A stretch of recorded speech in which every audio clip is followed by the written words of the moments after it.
Hi friends, నేను already ఈ video upload చేస్తున్నాను కదా, మీరు లింక్ పెడతా చూస్తారు కదా.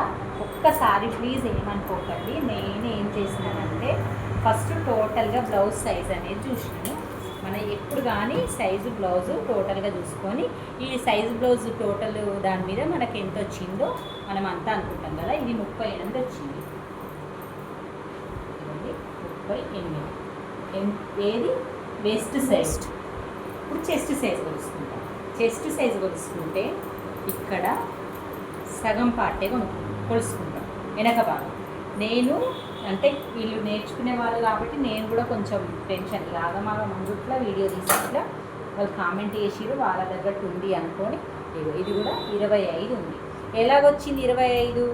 బాగానే ఉంది. ఇది నెక్ ఓపెన్ అయ్యింది, 25 వచ్చింది అని నేను కాఫీ అంటే కుట్ల పాటు ఇటు కుట్లిప్పిండ్రు కదా అని నేను 52 సైజు అని చెప్పిన. అంటే 25 అంటే డబుల్ చేసుకుంటే 50 సైజు వస్తుంది, 52 సైజు అని చెప్పిన. 52 సైజు అయినా ఈ 40 ఈ 38కి మళ్ళీ 6 కలుపుకుంటాం కదా. 6 కలుపుకుంటే ఎంత అవుతుంది? 40 6 6 12 14 44 సైజు అవుతుంది. ఈ 44 సైజు అయినా నెక్ దగ్గర అయినా మనకు ఆమ్ డౌన్ దగ్గర అయినా చేంజ్ ఏం కాదు. మీరు ఏమనుకోవద్దు. వీడియో చూసేటప్పుడు ఇట్లా చెప్పింది మేడం ఇట్లా అవుతుంది అని అయితే మనం చేసేటప్పుడు నేను అబ్జర్వ్ చేయలేను. చెస్ట్ మెజర్మెంట్ చేసేటప్పుడు మనకు 11.5 వచ్చింది. 11.5 అంటే 44 కాదు, 45 అవుతుంది. అంటే 46 అవుతుంది.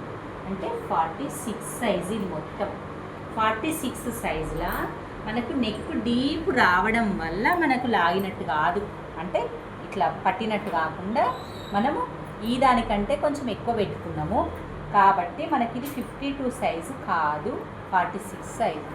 46 సైజే ఇంత ఉందంటే 52 సైజు ఎవరు కామెంట్ చేసిండ్రో వాళ్ళకు కూడా ఇదే మాదిరిగా వస్తుంది. ఏమనుకోవద్దు, మీరు సైజులు చేంజ్ చేసుకోండి అంతే. కింద పెట్టుకున్నప్పుడు ఇక్కడ పాయింట్ పెట్టుకున్నప్పుడు మిగతాదంతా మీది కూడా సేమ్ ఉంటుంది.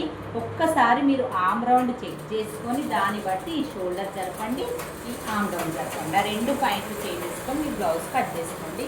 ఓకే, ఈ వీడియో మొత్తం చూడాలంటే నేను లింక్ పెడతాను, చూడండి. తెలియని వాళ్ళు ఉంటే, తెలిసిన వాళ్ళైతే చూసిన వాళ్ళు నాకు కామెంట్ కూడా చేయండి. నేను అలా చేసిందని కూడా ఏమనుకోను, నేనే తప్పు చేసినాను కదా. ఒకసారి చూసేయండి. Okay, bye.